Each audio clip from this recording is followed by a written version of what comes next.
अच्छा, एक चीज और कि यहाँ पर फंक्शन के बीच में प्लस हो या माइनस कभी कोई फर्क नहीं पड़ेगा।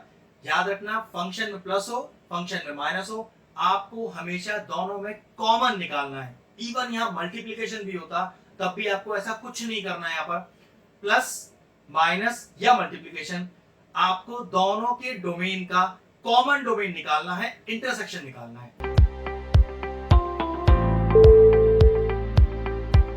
हेलो फ्रेंड्स, आज हम टॉपिक डिस्कस करें क्लास 12 से। तो जो चैप्टर लिया है वो इनवर्स ट्रिग्नोमेट्री। एक बहुत ही यूनिक और शानदार क्वेश्चन लिया है। 2 मार्क की वेटेज ही रखता है, लेकिन ये पर्टिकुलर क्वेश्चन आपको पूरी यूट्यूब पे कहीं नहीं मिलेगा। मैंने खुद सर्च किया है ये चेक करने के लिए कि भाई ऐसा क्वेश्चन हमें मिल जाए जो हम बच्चों के लिए वीडियोस बनाएं और जो कहीं अवेलेबल ना हो।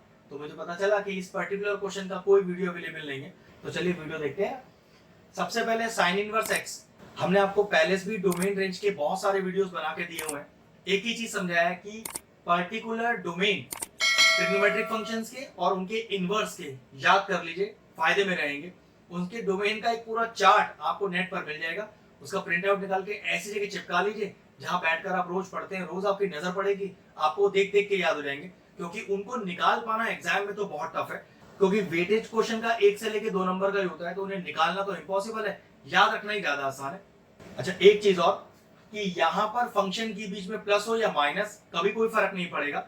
याद रखना, फंक्शन में प्लस हो फंक्शन में माइनस हो, आपको हमेशा दोनों में कॉमन निकालना है। इवन यहाँ मल्टीप्लीकेशन भी होता तब भी आपको ऐसा कुछ नहीं करना है। यहाँ पर प्लस माइनस या मल्टीप्लीकेशन, आपको दोनों के डोमेन का कॉमन डोमेन निकालना है, इंटरसेक्शन निकालना है। तो चलिए सबसे पहले साइन इनवर्स एक्स का डोमेन बताते हैं।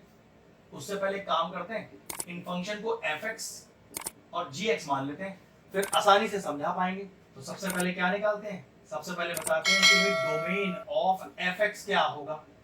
अब क्योंकि साइन इनवर्स x तो डायरेक्ट फंक्शन है, इसका डोमेन आप याद रख सकते हैं, जो कि होता है -1 से 1, -1 से 1, और वो भी क्लोज ब्रैकेट के अंदर। क्लोज ब्रैकेट शो करता है कि बाउंड्री वैल्यू -1 और 1 भी यूज हो जाएंगी और इनकी बीच की वैल्यू भी यूज हो जाएंगी। दिक्कत साइन इनवर्स x वाले फंक्शन में नहीं है, दिक्कत वो उस ग्रेटेस्ट इंटीजर फंक्शन में है। वो थोड़ा समझने वाला पार्ट है। तो अगर मैं आपसे लिखूं कि domain of greatest integer function gx, तो क्या होता है उसका डोमेन? वैसे उसका डोमेन होता है all real values minus integers. अब सर आपको तो याद है, मुझे तो याद नहीं है। तो भाई देखो, ग्रेटेस्ट इंटीजर फंक्शन वैसे होता क्या है, लॉजिकली समझो। अगर ग्रेटेस्ट इंटीजर फंक्शन में मैं 1.1 लिख दूं तो आंसर 1 ही तो आएगा, बिल्कुल आएगा।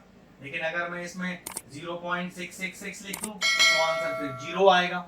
अगर मैं 7.9999999 लिख दूं तो आंसर 7 आएगा। तो कहने का मतलब है कि ग्रेटेस्ट इंटीजर फंक्शन में किसी तरह का इंटीजर तो हम रखते ही नहीं है, क्योंकि इंटीग्रल वैल्यू को सॉल्व करने के लिए ग्रेटेस्ट इंटीजर यूज ही नहीं होता। अगर वैल्यू डेसिमल फॉर्म में है तो ग्रेटेस्ट इंटीजर फंक्शन का यूज होना है। तो सोचो मैंने यहाँ क्या लिखा है कि भाई सारी रियल वैल्यूज जो आपकी नंबर लाइन पर आती हैं, सब मान लीजिए, कहां से कहां तक, -∞ से +∞ तक। लेकिन प्रॉब्लम है, ग्रेटेस्ट इंटीजर वैल्यू हम किसी भी इंटीग्रल वैल्यू के लिए तो यूज ही नहीं करते। देखो मैंने सारी डेसिमल वैल्यूज लिखी है। तो इसका मतलब ये हुआ कि अगर मैं सारी रियल वैल्यूज में से सारे इंटीग्रल नंबर माइनस कर दूं, इंटीग्रल मतलब 1 2 3 4 पॉजिटिव साइड, -1 -2 -3 -4 पूरी नेगेटिव साइड, सब माइनस कर दूं, तो कौन से नंबर बचेंगे? सारे डेसिमल वाले बच जाएंगे, जो हम एक्चुअली यूज करते हैं ग्रेटेस्ट इंटीजर फंक्शन में।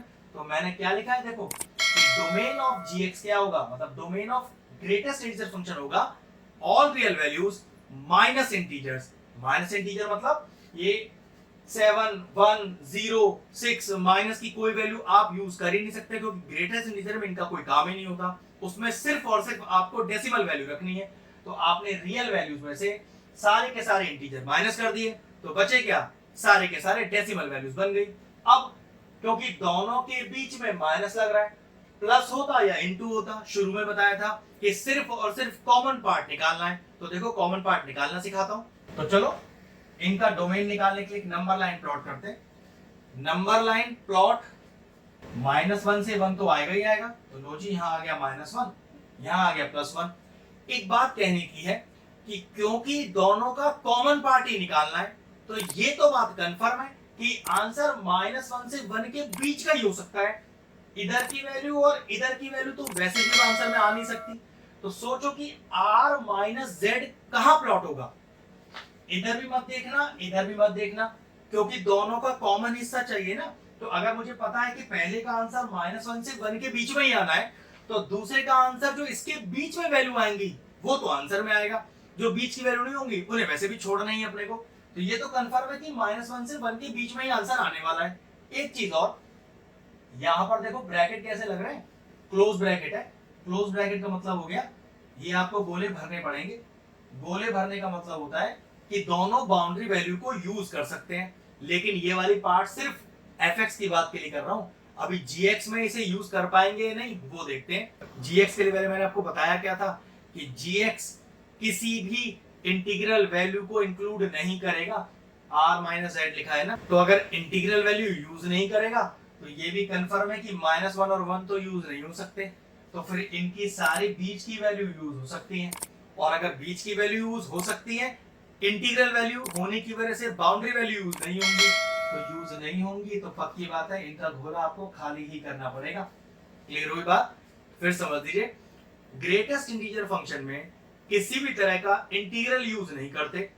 -1 और 1 दो इंटीग्रल वैल्यूज हैं जिसके बीच में हमारा आंसर आने वाला है। तो ये भी कंफर्म है कि बीच का आंसर तो आएगा, लेकिन इंटीग्रल वैल्यू नहीं आएगी। तो -1 और 1 वो भी हटा दिए।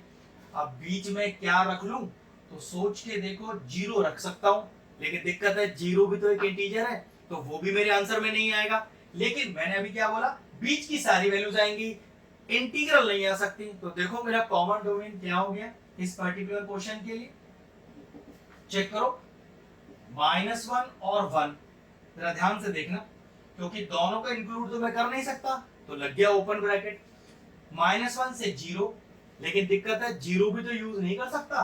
तो लग गया ओपन ब्रैकेट यूनियन, और यहां भी मैंने स्टार्ट किया 0 से 1 तक, लेकिन फिर लग गया ओपन ब्रैकेट। अब ये ओपन ब्रैकेट लगाकर मैंने शो क्या किया, देखो -1 से की सारी वैल्यू ले ली इंटीग्रल छोड़कर।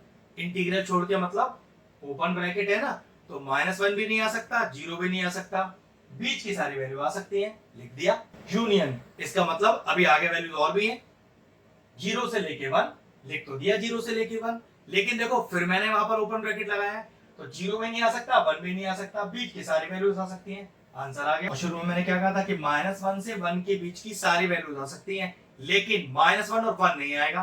तो मेरे आंसर में भी देखो -1 से 1 के बीच की सारी वैल्यूज आ गई हैं, ना -1 है ना 1 है, और क्योंकि 0 भी तो बीच में आता है, 0 इंटीग्रल वैल्यू है, तो वो भी माइनस हो गई। तो what is final domain, -1 to 0 open brackets union 0 to 1 open bracket.